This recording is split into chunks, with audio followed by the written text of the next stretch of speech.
Good evening, everybody, and welcome to a truly wonderful occasion, not just for the Kislak Centre, but for Penn Libraries. I'm Will Knoll. I'm the Associate Vice Provost at Penn Libraries, and it's my great pleasure to welcome you here on behalf of Constantia Constantini, the Vice Provost and Director of Libraries at Penn. In 2008, Leonard Lauder donated to Penn the largest gift that Penn has ever received, about 200,000 volumes. And this weekend is our coming out party. So what you see is a fantastic exhibition, or what you will see is a fantastic exhibition, a truly glorious publication.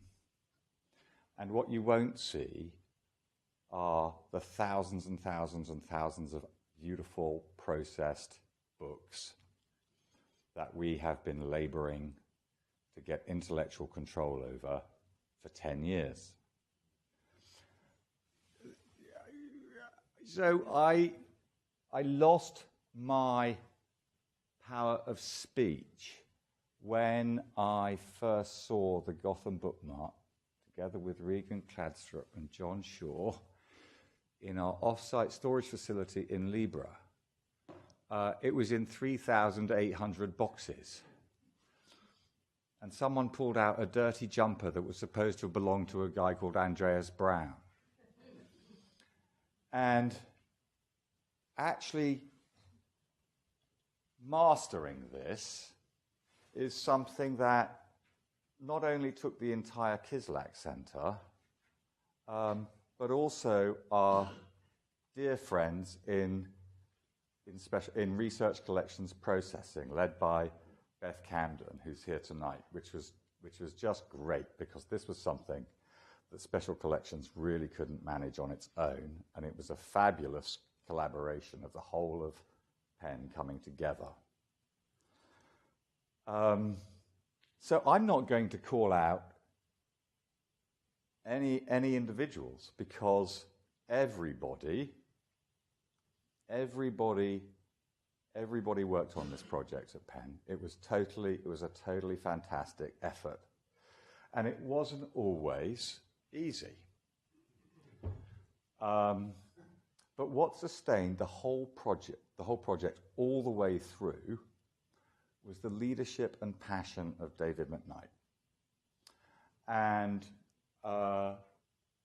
in the dark days of how were we going to do this, his transparent love of this material and his unparalleled knowledge of the subject was something that sustained us all. And the reason that we are in the position that we're in today, which is so fantastic, and I hope we have 48 hours of great fun and learning and celebration, is because of David Mcknight, the director of the Annenberg Rare Book and Manuscript Library. And it is my huge pleasure to cede the floor to my dear friend.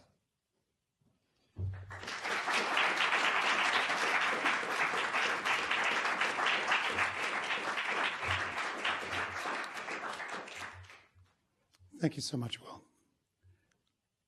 I would like to extend my warm welcome to all of you for coming this evening to the official launch of the Kislak Centre's new exhibition, Wise Men Fished Here, a centennial exhibition in honor of the Gotham Book Mart 1920-2020. To quote the lyrics of the rock band, the rock group The Band, 10 years ago on a cold, dark night, the entire contents of the legendary Gotham Book Mart filled 3,800 boxes, and they were stacked on hundreds of linear feet of metal shelves in the Penn Library's former off-site storage facility opposite 30th Street Amtrak station.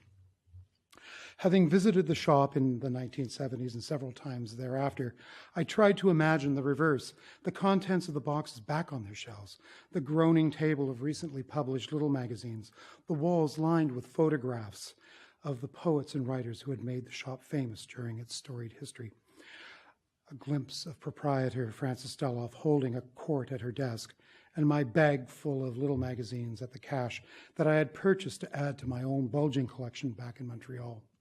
I never imagined that during my professional life, I would spend so much time in the Gotham Book Mart, reconstructing its past with an eye to making the contents available to researchers long into the future.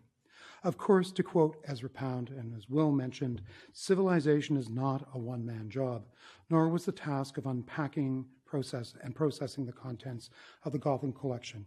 It has taken a decade to achieve this goal. Kudos and thanks to many of my colleagues who worked on this collection, including and especially Beth Camden, Brad Duncan, Elsa Varla, Jack Dwiggins, and Sam Allingham in particular. I have acknowledged many others in the exhibition catalog, but most importantly, I want to thank sincerely my colleague, Lynn Farrington. Where are you, Lynn? Lynn Farrington.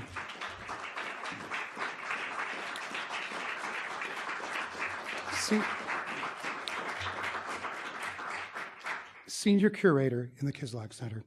Lynn was instrumental during the first 5 years during our Sisyphean attempt to unpack and make sense of the entire Gotham collection.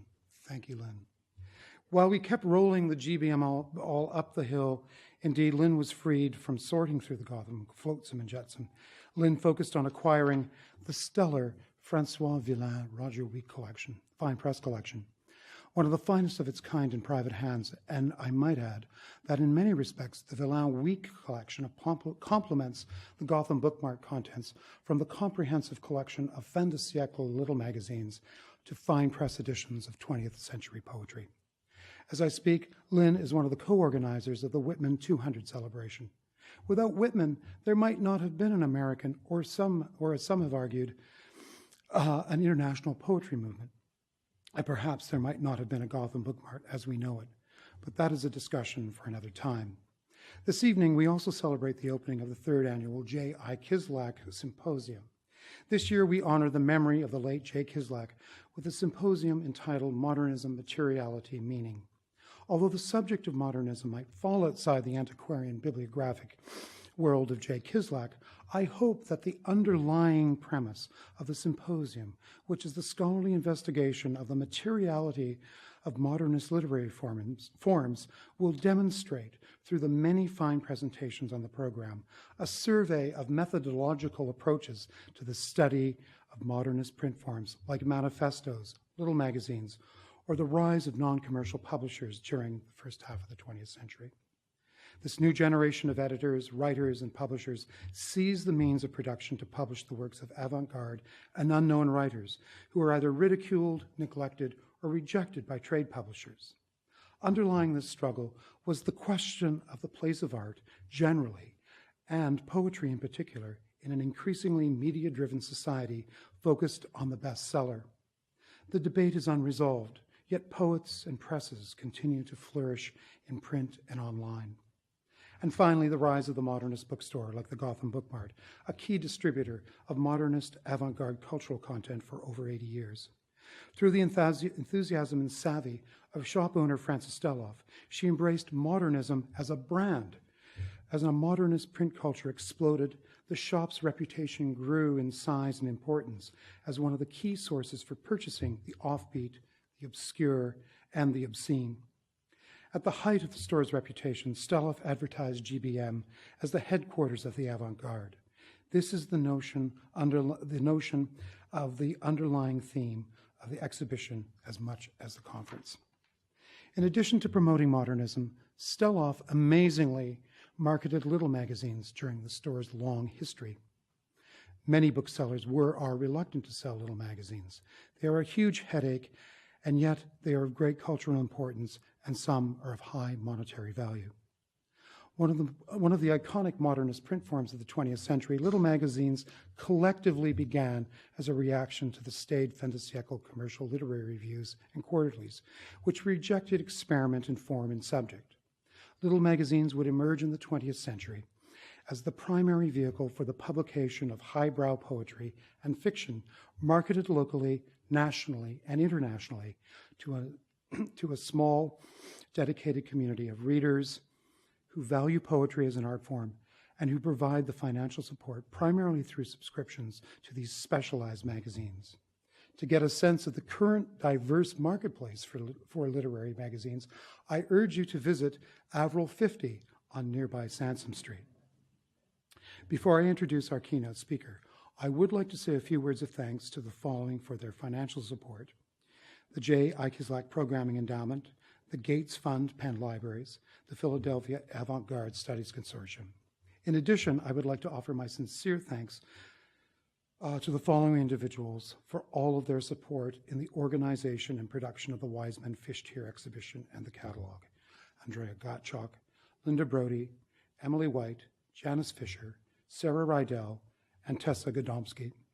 For their assistance in organizing the Meaning, Materiality, Modernism Symposium, I'd like to thank Alita Arthurs, Eri Mitsukani, Dennis Mullen, the Kislak Center student workers. A special thanks to Betsy Bates, John Shaw, and last but not least, our inspired leader, Dr. William Knoll. Thank you all. Finally, I would also like to tip my hat to my fellow curators and contributors to the catalog, Kate Ade, where are you, Kate? Kate Ade and Camille Davis, who's in the back. Thank you for your stellar work and contribution to this project.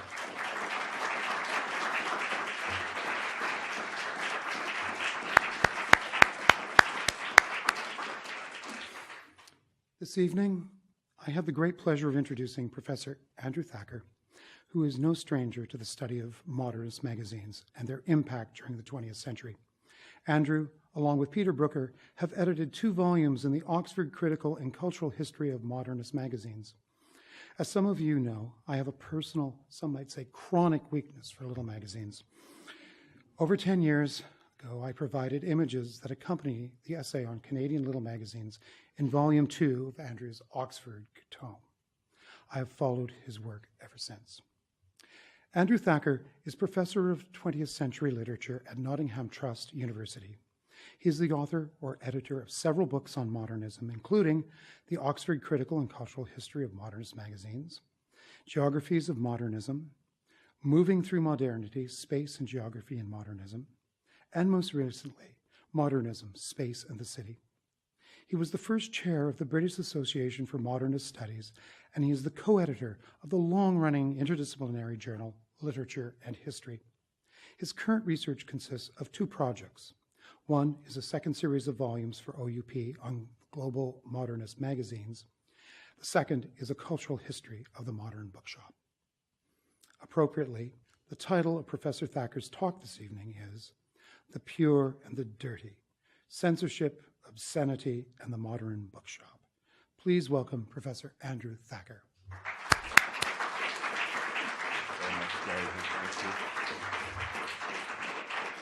Thanks, David, for the introduction, and indeed for inviting me to speak to you this evening, and also just to speak in such a kind of wonderful venue.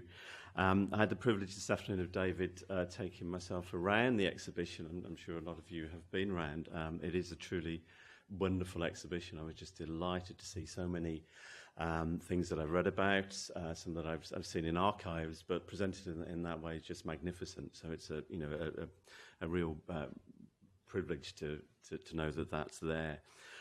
Also, the talk that I'm going to give, some of the images that you will see there and some of the volumes I'm going to refer to. So hopefully there'll be a way in which my talk and the exhibition speak to one another. I'm going to just give a little bit of context. As David said, one of the projects I've been working on for some time now is a kind of cultural history of the Modern Bookshop, which runs from around about the end of the 19th century, kind of up to the present, with kind of some reflections and some interviews with contemporary bookshop owners. These are just some of the bookshops and the archives of which I've looked at and started to work upon. Today I'm going to talk mainly about 2 of those, the Shakespeare and Company of Sylvia Beach and the Gotham Book Mart of Francis Stelloff. I did have a little bit of material on the Charles Lahr Progressive Bookshop, but I've had to cut that for purposes of time. But I'm just going to start with the something from the Charles Lahr, because it's a nice way to set up what I want to talk about today.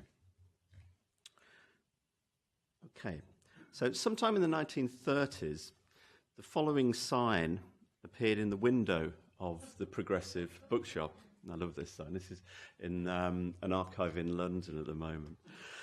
The Progressive was a radical bookshop run by Charles Lahr and Esther Archer in London.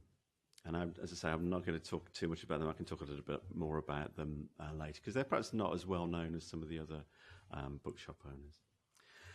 The tone of this sign is by turns ironic, knowing, mildly frustrated, yet also provocative, I think, speaking as it does to the operation of the modern bookshop within the framework of those legal institutions which defined obscenity and led to the censorship of literature. And that's the topic, really, of what I'm going to talk about. Though it's not clear which dirty book was available in the Progressive, the fact that it advertised a particular volume in this way, while also disavowing the possession of other such dirty volumes, is, I think, quite revealing. It demonstrates a bookseller who knew the value as well as the danger of stocking dirty books.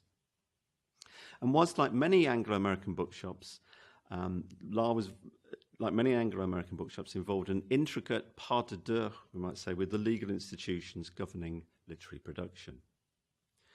The sign also speaks, I think, to a recurring primal scene played out in the story of modern literature and censorship, one that has all too rarely been commented upon, and concerns the motives of the person who comes into a bookshop or a bookstore looking for a dirty book.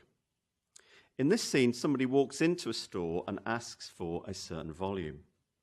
When the proprietor or clerk hands over the said book to the customer, a legal trap is sprung, and the bookseller or clerk is then taken to court for the supply of obscene materials. Thus was a scenario that befell Shig Morale on June 3rd, 1957, when he supplied a copy of Allen Ginsberg's Howl and Other Poems to two undercover policemen in San Francisco's City Lights bookshop. The subsequent trial of Morale, along with Lawrence Ferlinghetti, seen on the right there in the courtroom,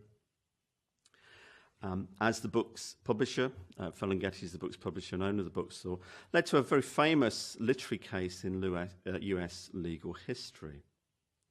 But this scene played out in City Lights is, however, familiar from many other instances, particularly in the 20s and 30s, which is the main period I'm going to look at. For example, in the 1930s, Lou Cohen's antiquarian and second-hand bookshop, the Argosy Bookstore, which I think is still there in Manhattan, was visited by agents of John S. Sumner's New York Society for the Suppression of Vice, who, after buying a cheap paperback with a lurid cover, issued Cohen with a subpoena for selling obscene materials. Similar incidents occurred elsewhere in New York, as when the Washington Square Bookshop sold a copy of the modernist magazine The Little Review, containing extracts from Joyce's Ulysses, and also ended up in court. Or when Sumner brought a case against the Gotham book Mart for selling André Gide's If It Die, and I'll talk a little bit about that later, but I'm delighted to see there's a copy of the book in the exhibition. Sometimes these cases were successful, as when in 1930 another New York bookstore clerk, Philip Pesky, was prosecuted for selling Arthur Schnitzler's play La Ronde. Others were not, such as the case of Raymond Halsey, a clerk in Manhattan bookstore called McDevitt, Wilson & Co., where Frances Steloff briefly worked in the 1910s, one of the many kind of places she learned the trade of bookselling. Halsey was taken to court in 1917 for selling Sumner a copy of Gautier's Mademoiselle de Maupin, a novel depicting the sexual affairs of a cross-dressing heroine. After being acquitted, however, Halsey then sued Sumner and the Vice Society for false arrest and won damages of $2,500, a verdict which was also upheld at the Court of Appeal. So, using these scenes as a starting point, I want to examine the complex role, then, of two bookshops in the censorship of modern literature. They're Sylvia Beach's Shakespeare and Company and Frances Steloff's Gotham Book Mart. These repeated scenes of ensnarement by the forces of law testify, I think, to the crucial institutional role played by booksellers in debates over what Catherine Mullin calls the mobile category of the obscene, whereby the distinction between pornography and works of modern literature containing sexually explicit material was often interpreted and reinterpreted by the courts, and really interpreted as a kind of highly permeable distinction. That's why it's a mobile category for Mullin. The symbiotic relationship between legal censorship and raids upon bookshops was first demonstrated in the passage through the British Parliament of the Obscene Publications Act of 1857. This in itself was prompted by concerns over booksellers, and in particular a street in London, Holywell Street, an area which had over 50 booksellers who had become notorious in the mid-19th century for supplying material full of, quote, lechery and licentiousness. So from the mid-19th century onwards, booksellers were thus on the front line of the legal battle against literary obscenity. The so-called Hicklin Test, which was one of the major bits of legislation that arose from an 1868 case in British law, defined obscenity as, quote, the tendency to deprave and corrupt the minds and morals of those who are open to such immoral influences, and into whose hands a publication of this sort might fall. Now, one important implication of the Hicklin test was that it dismissed the intentions of the distributor as immaterial, thus rendering booksellers who supplied such materials open to prosecution, regardless of whether they thought the supposed obscene books by Joyce or Gide or whoever possessed literary merit. Another important aspect of the Hicklin ruling was that controversial passages in books that were prosecuted could be interpreted independently of the whole book.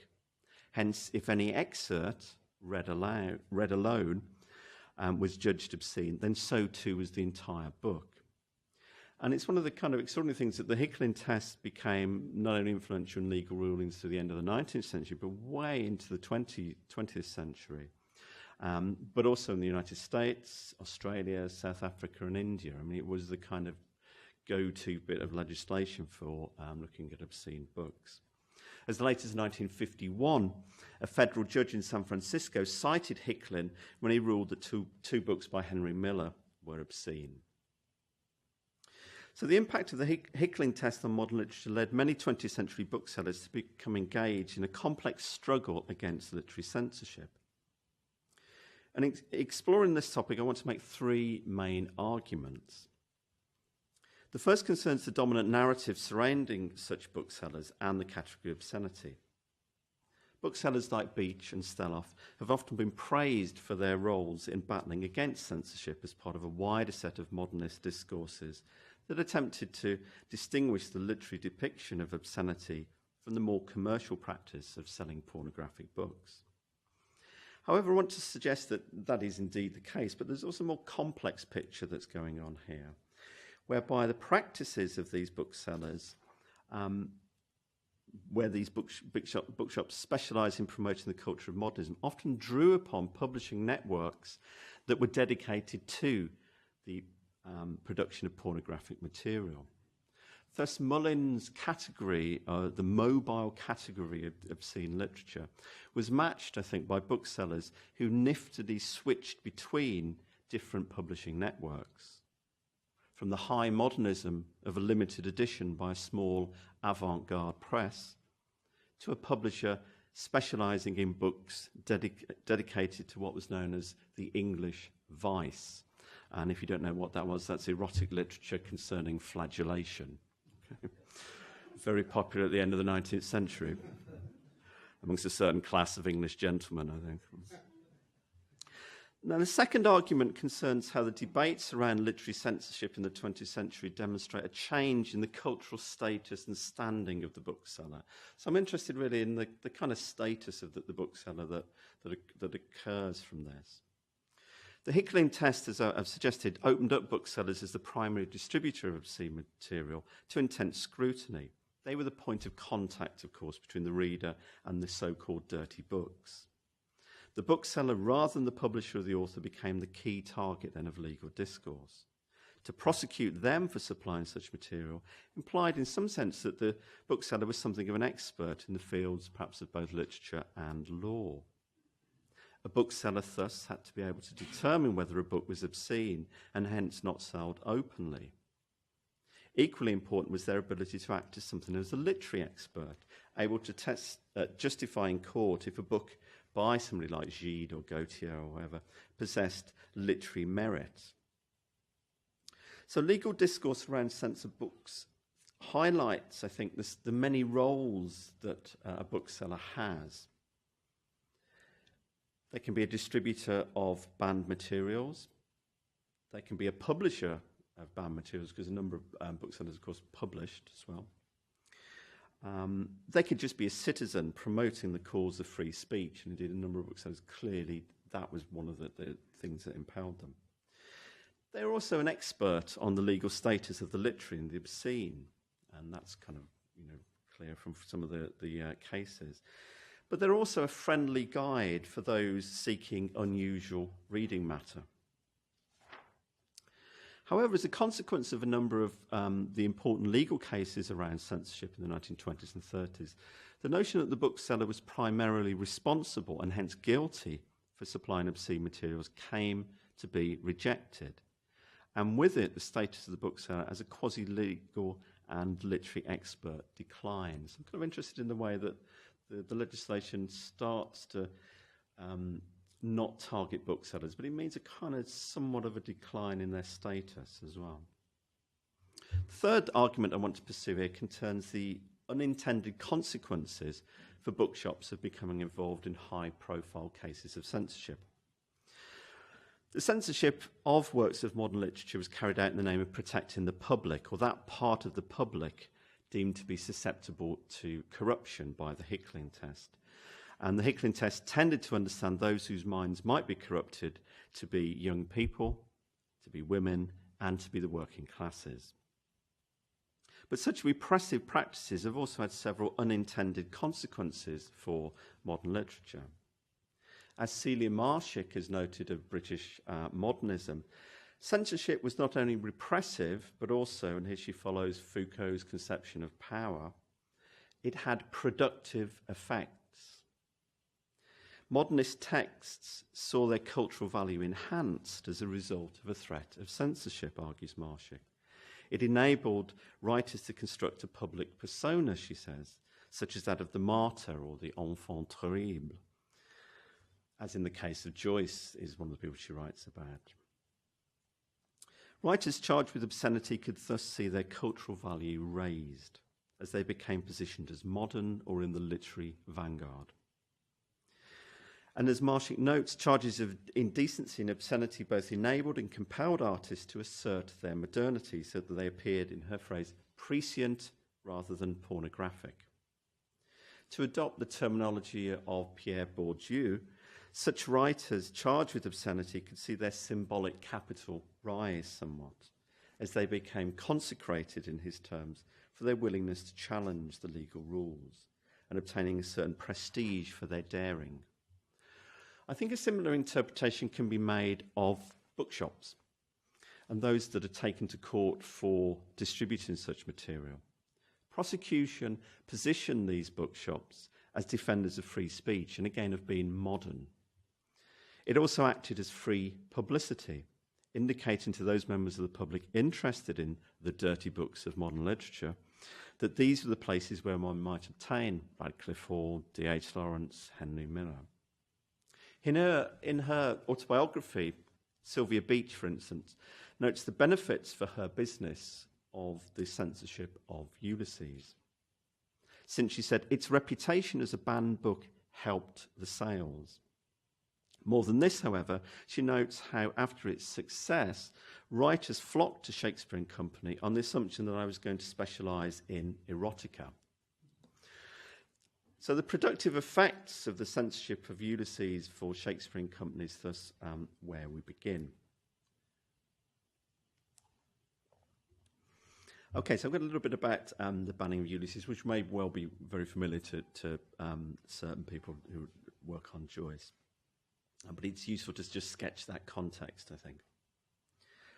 The banning of Ulysses in America demonstrates clearly the matrix of repression and productivity that a case of censorship might bring about. In 1920, John Sumner had been alerted to obscene material by a prominent New York lawyer, Edward Swan, who claimed that his daughter had read an issue of the little magazine, The Little Review, and had been shocked by the extract from Joyce's novel being serialised there.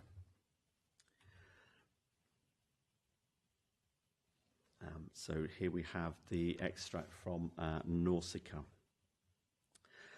Sumner then visited the Washington Square bookshop, we have an image of that on the right, where he purchased the Little Review, issue for July-August 1920, which contained this episode.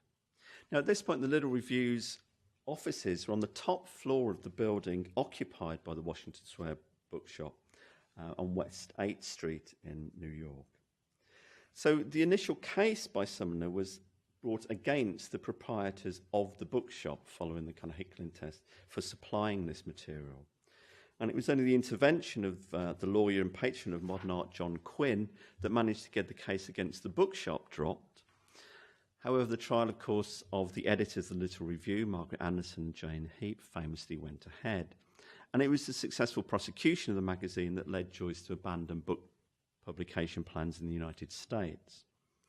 Joyce, then in Paris, of course, one day visited Sylvia Beach to tell her the unhappy news that my book will never come out now, to which Beach unexpectedly said, would you let Shakespeare and Company have the honour of bringing out your Ulysses?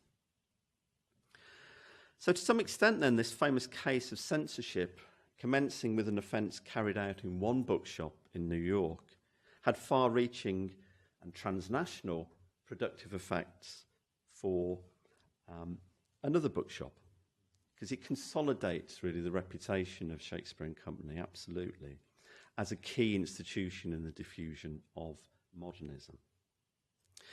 Now, Colette Colligan, in her book on A Publisher's Paradise, which is what I'm going to kind of draw upon here, the next section, has demonstrated how the publication of Ulysses by Beach should be understood as a much wider network or infrastructure, she said, in Paris from 1890 onwards, one that was primarily concerned with the distribution and sale of pornography.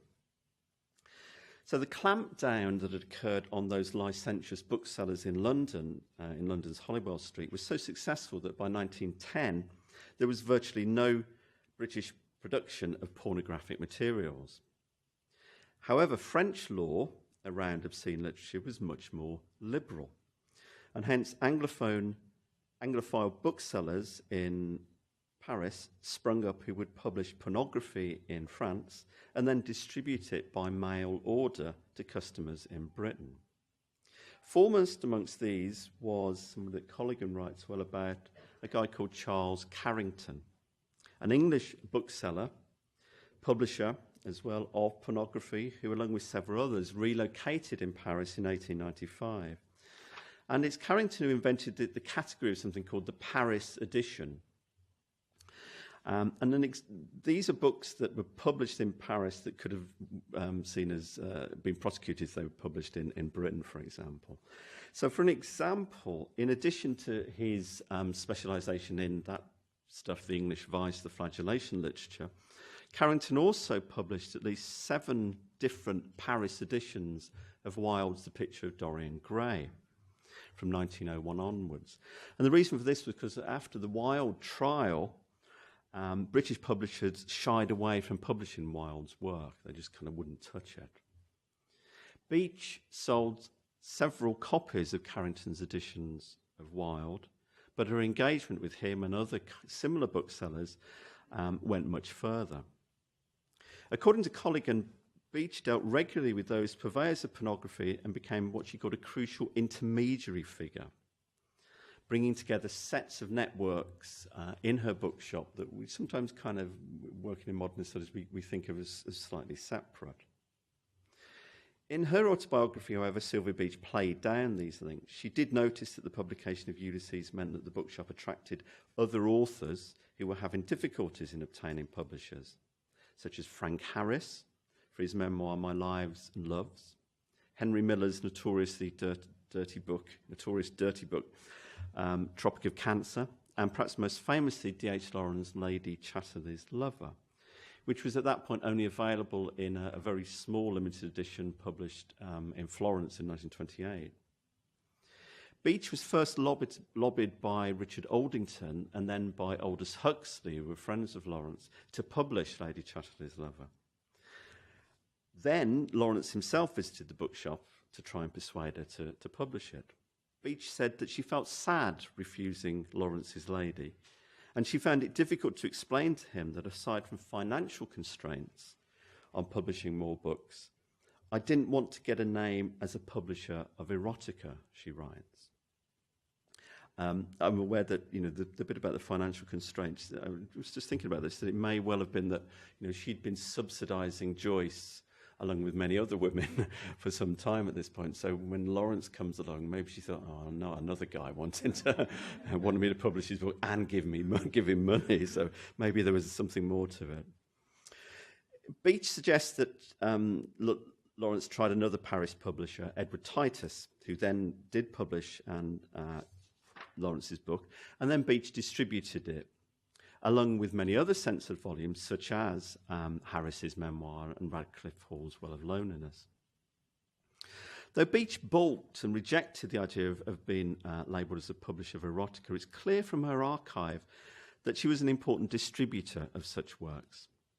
Colligan points out that she had almost exclusive distribution rights in Paris for many banned works by writers, which she then sold on to Parisian booksellers who specialised in pornography.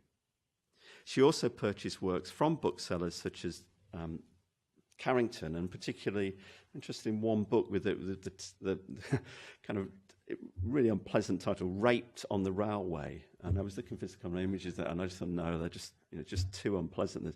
Raped on the Railway, published by Carrington, and a copy of which she supplied to Joyce, who was well acquainted with the literature on the English vice, drawing, of course, on it for many scenes, or several scenes in Ulysses. Another kind of episode in this kind of movement between banned books and Beach was Havelock Ellis, the famous sexologist, in 1921, wrote, and this is this letter, you can kind of read this on the left, wrote to Beach because she'd got in touch with him saying, do you want one of these copies of the first edition of Ulysses? And so he writes to her saying, I'm really interested in this, but I can't afford it. But what I could do is offer 6 volumes of my Studies in the Psychology of Sex in a kind of part exchange here. For a first edition of the forthcoming Ulysses. He said, the cost of the Joyce book is rather beyond me.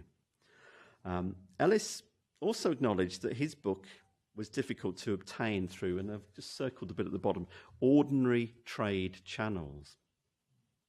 Because that book had first been banned in 1898, when that primal scene again, a London bookseller had sold a copy of Studies in the Psychology of Sex to a plainclothes detective.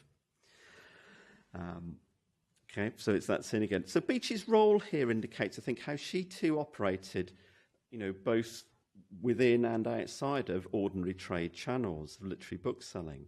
She talks in her biography of being, the Paris agent for Havelock Ellis. And on the right, we have a kind of evidence that the trade happened, because this is one of the kind of address books, order books for Ulysses, and we see here that Havelock Ellis did get Ulysses 295, so the 295th copy of that first print run of Ulysses. Another example is found a flyer in the Beach archive of this kind of practice, which can be identified as a Chicago bookseller called D.G. Nelson. And Nelson was best known for selling occult books, and there was a kind of later version of his bookshop that lived on, kind of just selling occult books. But there was a flyer in the Beach Archive in Princeton from him for this thing called limited editions and privately printed books, which very much at the time was code for material that is likely to be banned or censored. It lists many works that one might normally associate with booksellers specialising in so-called dirty books. Richard Burton's Arabian Nights, Sasha Mashok's Venus in Furs, medical works such as Roby's Sex and Life and the anonymous A Plea for Polygamy, published by Carrington as a Paris edition in 1898. Shakespeare and Company certainly stocked some of these books, and the tick alongside Arabian Nights on the flyer indicates perhaps another potential purchase for Beach. I think such examples confirm Colligan's argument that Beach's disavowals of stocking erotica was somewhat disingenuous, given her role as a participant in the dynamics of production and distribution of such texts, and that Shakespeare and Company was thus part of an overlapping network of publication and distribution that nimbly switches between the categories of the modernist free expression, and the pornographic Paris editions. So while the publication of Ulysses is certainly the central reason for the symbolic capital accrued by Shakespeare and Company in accounts of modernism, the bookshop's role in the distribution of these other kinds of limited editions undoubtedly was another factor in its success, indicating the complex nature of the productive effects of selling banned books. Now, the liberal legal environment enjoyed by Beach in Paris meant that her bookshop, along with the sellers such as Carrington, escaped from the censorship practices that threatened booksellers in Britain and the United States. I turn now to Francis Stelloff in New York, who encountered censorship and the law rather more forcefully when selling works of modern literature. So back to John Sumner, and here's a kind of image of Sumner on the right, and the wonderful kind of logo of the Society for the Suppression of Vice there, with the all those years before Fahrenheit 451 of burning books there that we have. According to Paul Bowyer, the clean books crusade of the 1920s, led by the New York Society for the Suppression of Vice, was perhaps the most far-reaching challenge to American literary freedom in the 20th century. Again, the impetus came from a primal scene in a bookstore, when in 1922, a Manhattan bookseller lent a copy of Lawrence's Women in Love from the shop's London library to the daughter of John Ford, a justice of the New York Supreme Court. When Ford read certain passages in the book, he immediately contacted the police, only to be outraged that this book had recently been cleared of obscenity in court. Even more outraged, Ford then contacted Sumner and others, and together formed the Clean Books League, which you have a kind of flyer here. I put a simple remedy for a load. I particularly like on the right-hand side, join with us in this holy war to save the soul of America, from reading things like D.H. Lawrence. Anyway. This thing took off, the Clean Books League. It led to a campaign for an amendment, the Jesse Cotillo bill, to state legislation around obscene books. Now, initially, as Bowyer suggests, booksellers in the publishing industry reacted quite cautiously to the bill, with the National Association of Book Publishers and the trade journal Publishers Weekly both refusing to condemn outright the proposed legislation. And at a Detroit convention of the American Booksellers Association in 1923, one bookseller argued that booksellers should support the Clean Book Leagues. He said, "It behoves each one of us to take a stand for clean books, to sell nothing but wholesome books." However, when a revised version of the bill was proposed in 1924, the book industry started to have changed its attitude. And bookseller organisations, along with individual booksellers, critics and authors, now vocally championed the cause of anti-censorship and the promotion of free speech. So Boyer's account offers another instance of how the seemingly repressive power of censorship results in productive effects, because very much the Clean Books crusade really only served to mobilise an anti-censorship coalition of booksellers, publishers and authors in this period. So it was against this contentious backdrop that the Gotham Book Mart opened in 1920. So I'm now going to have some images that will be familiar from the exhibition here. Stelloff's bookstore was never involved in such a famous legal case, we might say, of the Little Review and Ulysses, but its entanglements with Sumner's Society for the Suppression of Vice was equally productive for the bookstore. The first entanglement with Sumner was in 1928, when Sumner seized 460 obscene books from David Moss, who was then Steloff's husband and the co-owner for a brief period of the Gotham in the 20s. The books included, and I realise when I go through this, it just becomes the same kind of books repeated: James Joyce's Ulysses, Frank Harris's My Lives and Loves, and so on. The successful case against Ulysses in this review that meant that when Moss appeared in court, he had little choice but to plead guilty and be fined $250. Next episode, in 1931, a member of the Society for Suppression of Vice, who was on the Gotham's mailing list, received one of their catalogues and believed that certain titles on it were obscene. Titles included Lawrence's Women in Love, Radcliffe Hall's Well of Loneliness, Gautier's Mademoiselle de Maupin.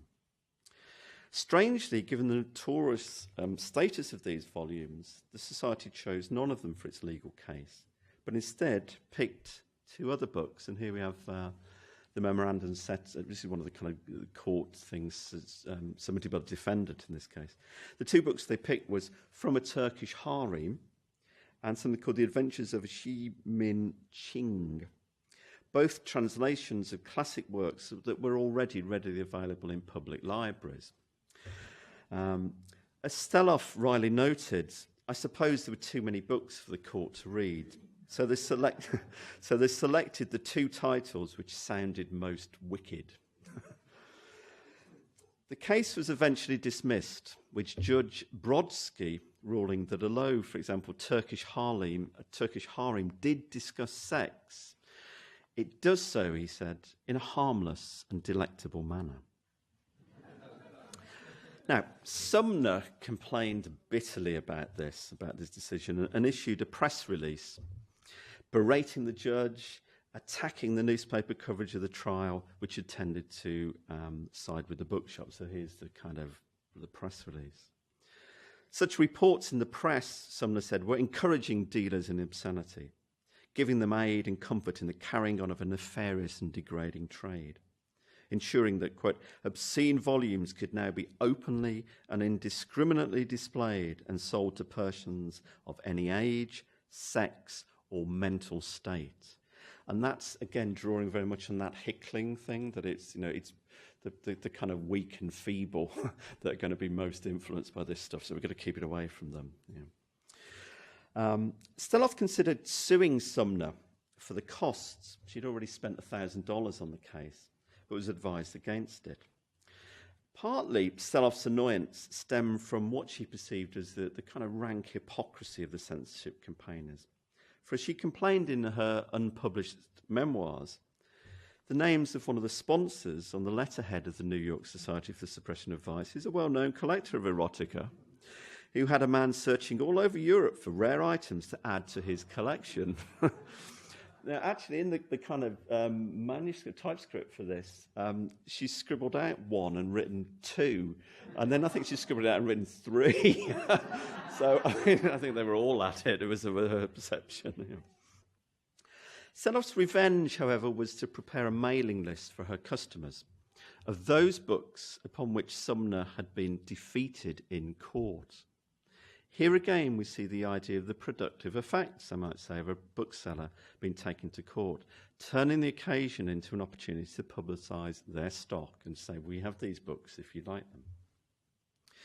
In 1936, Sumner once again took the Gotham and Steloff to court, this time for the sale of André Gide's autobiographical Let It Die, which we have in the exhibition.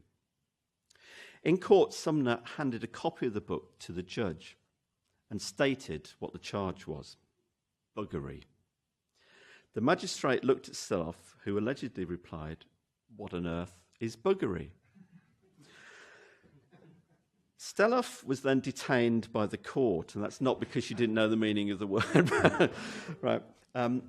But she was detained by the court until she was able to get Bennett Cerf at Random House, the publisher of the book, to send an attorney to argue for her release. This, of course, was a wise choice of ally, as it had been Cerf who had brought the famous test case, United States versus one book called Ulysses, which has allowed Random House to publish the novel in 1933.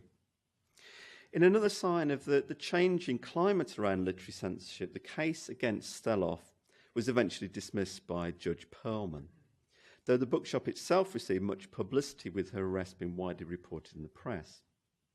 In particular, the Saturday Review of Literature devoted 3 columns to the case, with Christopher Morley, a friend of Steloff's, writing that Sumner's methods were an indecent way of attempting to protect public decency. He also offered a powerful defence of the bookseller's right to avoid prosecution for obscenity. I'm quite interested in this, again, kind of argument, this intervention from Morley here. It would be more impossible, he argued, for the trader in books to read every volume in his stock than for the grocer to sample every package of food on his shelves. If I were to be made ill by a can of my favourite mushroom soup, surely my recourse would lie against the canner, not against the neighbourhood store. But the procedure in these accusations is more fantastic still. The vendor is arraigned on the assumption that someone might be made ill. Can the law penalise possibilities? Clearly, booksellers would sometimes be aware that the content of particular volumes might be considered obscene, as Lars' Dirty Books sign, I think, indicates. But few indeed are the proprietors who have read the entirety of their stock, though since the Hicklin Test, this was seen as an irrelevant point in the eyes of the law. And the possible effect upon a reader, as Morley says, of an item obtained from a bookshop is even less within the control of a bookseller. Moral corruption, masturbation, aesthetic pleasure. Can the bookshop owner who supplies, for example, from a Turkish harem to a customer really know which of these effects, or possibly all 3 simultaneously, it might have upon the reader? Yeah? Maurice Ernst, the free speech lawyer employed by Steloff in a 1932 case and also by Random House in the 1933 Ulysses trial, used a similar argument to Morley's in a co-authored book from 1928, which was a kind of very influential book in these matters, called To the Pure, a study of obscenity and the censor that he co-wrote here.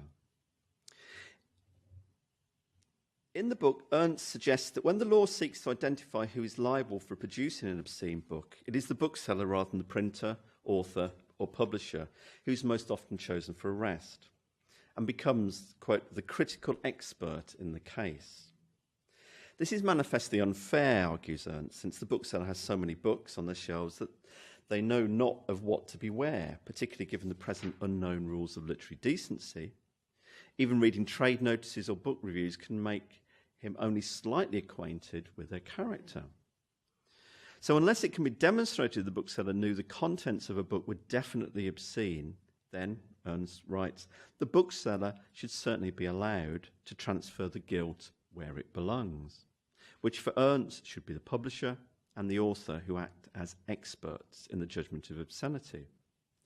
Ernst's defence of the bookseller is emphasised in the dedication to his book, where he says, this book is dedicated to the perplexed booksellers who, under the unknown rules of literary decency, cannot insure themselves against imprisonment, even by reading all of the volumes on their shelves. So it's very much the kind of Morley kind of argument.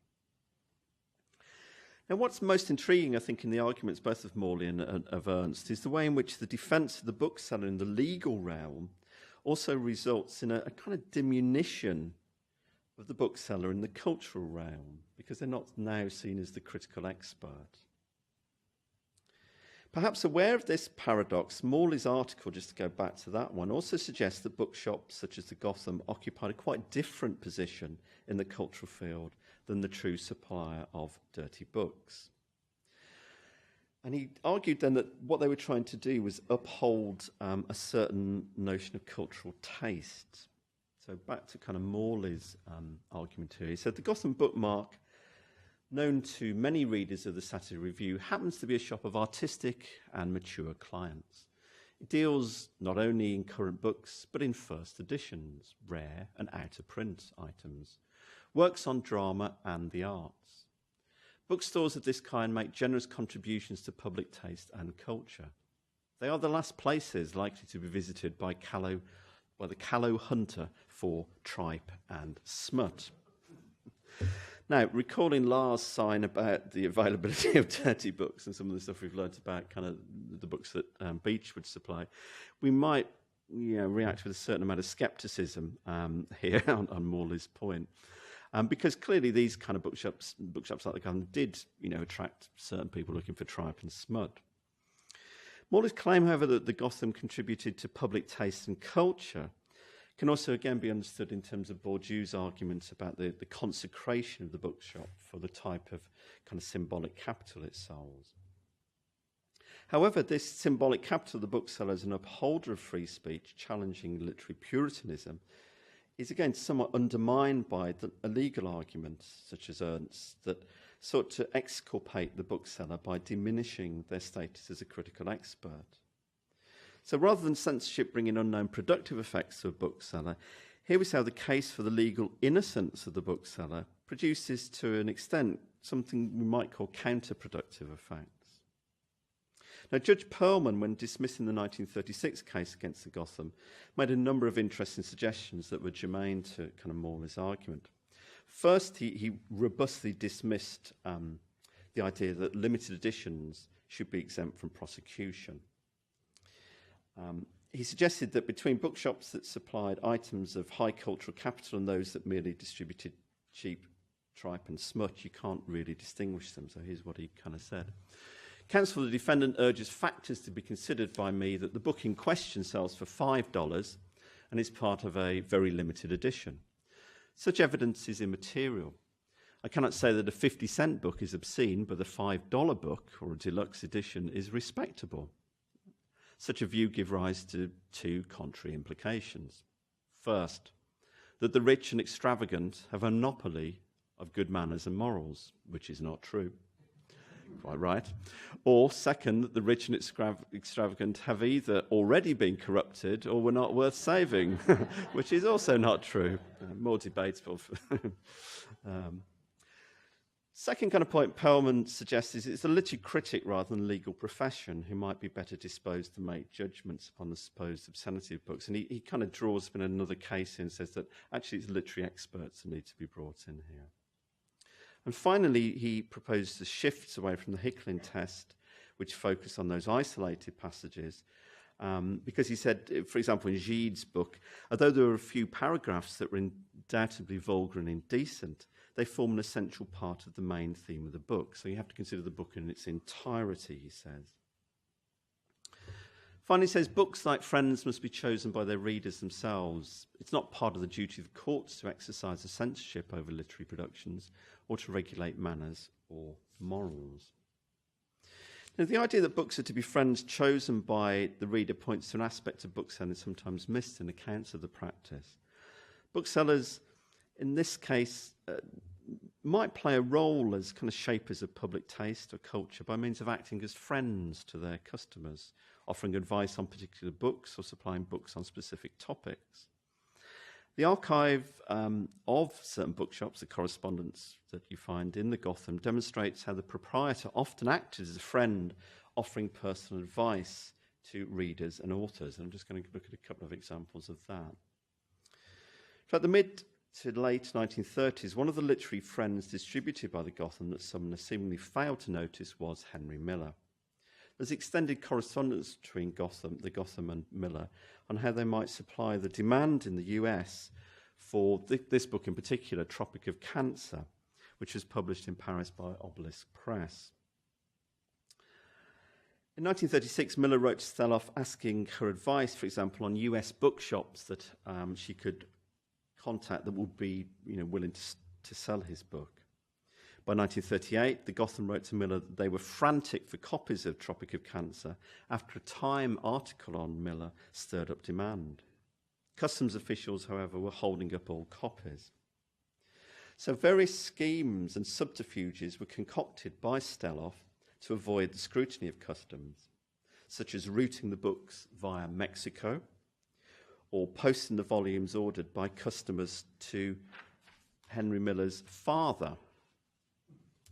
Since Steloff wrote, he is so near us, would it not be a good plan to use his address for Tropic of Cancer? We can pay him immediately upon receipt or send the money to you. So this idea was that, Miller's father kept kind of bringing these copies of the book in. Now, Miller wasn't very keen on this, and I suspect he thought his father wouldn't be very keen on it either. So they came up with some other plans to send out the volumes from individual addresses rather than the address of the publisher, because customers were well aware of the reputation of Obelisk Press books. With the war looming in 1939, Miller wrote to see whether Gotham could take 29 copies of Cancer and 12 of Black Spring. The bookshop was keen to take the volumes, but the logistics of transporting it were very difficult. So they offered to pay him $200 for the collection and requested he ask Sylvia Beach to keep them until we find a way of getting them over. So again, we see one of the interesting things about bookshops, the kind of networks between booksellers. They're always kind of writing to one another, inquiring about particular books for customers and so on. There's a kind of real kind of network of bookshop owners at this point. Selloff then proposes a different tactic for Miller, that he smuggle the volumes into America enclosed in book jackets of popular novels. So we count on your Mr. Morley to bring in half a dozen at a time. If he uses jackets of popular books, there will be no difficulty, but we would not like him to risk too many of a single trip. And this indeed was a tactic used, for example, by people importing Ulysses into America. They came up with a fake book called Dragnets and imported it in that. Unfortunately, the final letters from 1939 between Miller and Selloff indicate the books have been impounded and held in the customs. The French and European shipment is held in the customs segregation storeroom, writes Selloff, but it's a comfort to know that at least the books have not been destroyed. In these exchanges, Selloff might not act as a literary expert, we might say, but she does demonstrate another key aspect of bookselling, satisfying the demand of customers frantic for books, such as Miller, acting as a kind of literary friend, giving advice to an author like Miller on how to get his books distributed. So we see the bookseller as the promoter of modernist free speech, coalesce with the bookseller satisfying the commercial imperatives of bookselling. Being known as the bookshop that stocked censored modern literature clearly had productive effects for the Gotham, and the publicity of the legal cases in the 1930s clearly cemented its reputation as a key location for which to obtain controversial modernism. This can be seen in some of the letters that Selloff received from readers requesting copies of books. So, for example, in 1938, a Mr. R.M. Barry of the Coal Petroleum Company in Texas inquired whether the Gotham has a copy of Miller's Tropic of Cancer that they can supply him, because he's read about it in the Time article. In 1941, I found this is a really interesting one, the director of the Memorial Library, Amherst College, writes to Selloff requesting an unexpurgated edition of Lady Chatterley's Lover for the library, a text which was banned in the US for another 18 years. At times, however, Selloff is keen to distinguish, and again, like Beach, the precise nature of the books available in the Gotham. So in 1939, a Mr. Boyle from Detroit writes to say that the Obelisk Press has informed me that you usually have on hand a copy of The Black Book by Lawrence Durrell, which is another one of the classic kind of books that was forever being banned. Boyle also requests a quotation for an illustrated edition of the erotic classic The Perfumed Garden. Now, Selloff replies that they don't have the Durrell at the moment because it's hard to get through customs. And she writes back to Mr. Boyle, she says, as for the other title, it's definitely taboo, illustrated or otherwise, not only customs but locally. She seems unwilling to supply this taboo volume, but she clearly wants to satisfy the specialist interests of Mr. Boyle. So she instead, acting in the mode of bookseller as friend, recommends Miller's Tropic of Cancer, the Chinese Decameron, and ironically, that old favourite of John Sumner's, Tales from a Turkish Harem, which he has in an illustrated copy. She thinks he might be interested in it. So here again we see a bookseller trying to police those uneasy boundaries between the obscene and the literary, while also, I think, clearly kind of thinking about her sales figures, because, you know, books are commodities. Booksellers need to sell books in order to survive. In her memoir, Selloff noted that she tended to distinguish between different categories of dirty books, remembering that similar claim made by Beach in her biography. I've always been pretty much of a prude myself, she wrote, and might have cooperated with the censors if they hadn't been so unbelievably stupid and without 1 ounce of discrimination. It makes all the difference in the world if work of this nature is done by an artist or a smut peddler. So again, that distinction there. Senoff's views here, combined with the information in the correspondence, demonstrates again that mobile category of the dirty book for the modern bookseller. She refuses to supply Mr. Boyle with the perfumed garden, but she's quite willing to suggest other books that might satisfy his specialist interests. Senoff's final brush with the unbelievably stupid Sumner and the Vice Society came in 1945 and concerned a window display, and we have a brilliant kind of bit about this in the exhibition. Final example of the idea of productive effects of censorship.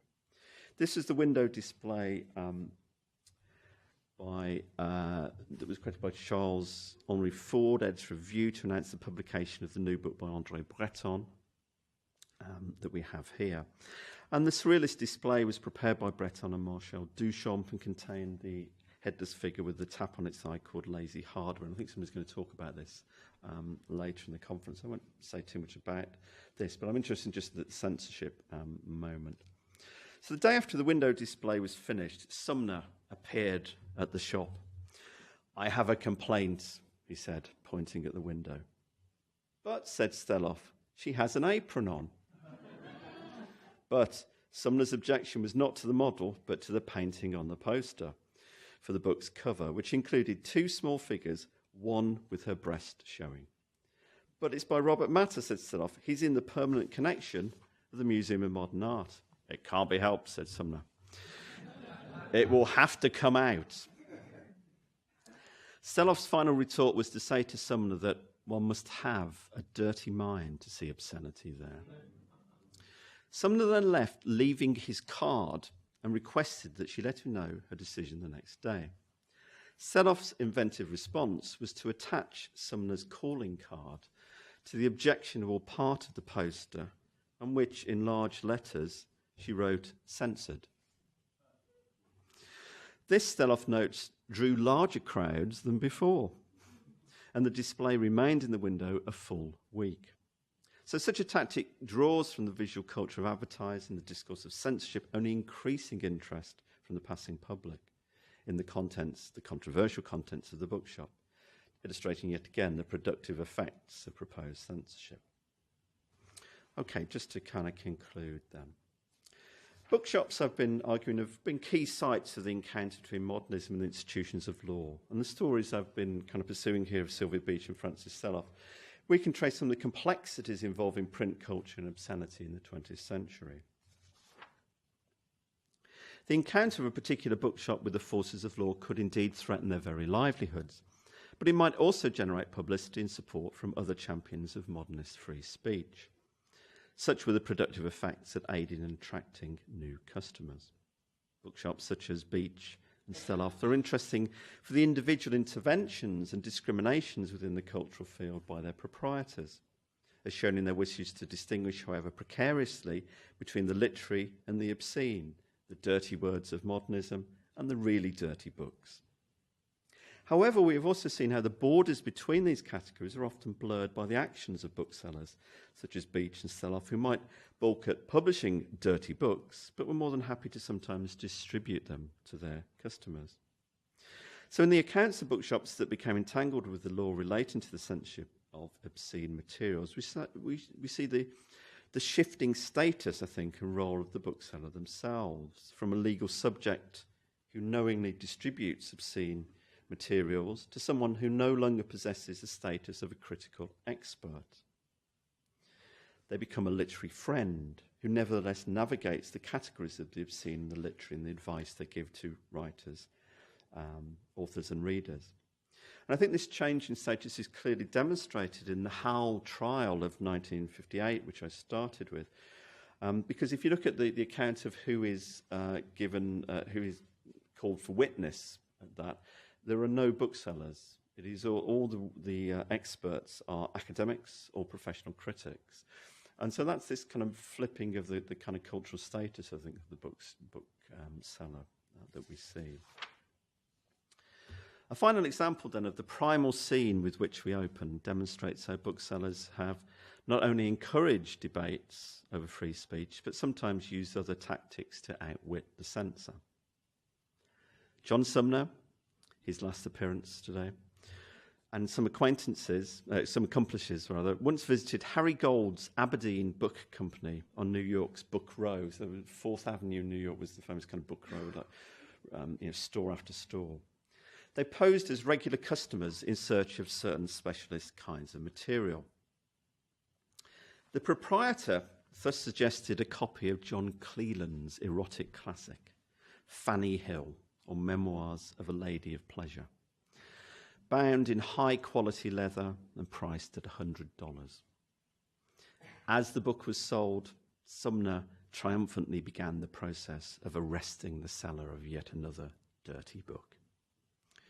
At which point, Gould opened the pages of the volume to reveal the purity of the page rather than the expected dirty book. Because although it said Fanny Hill on the spine, it was merely a dummy copy containing blank pages.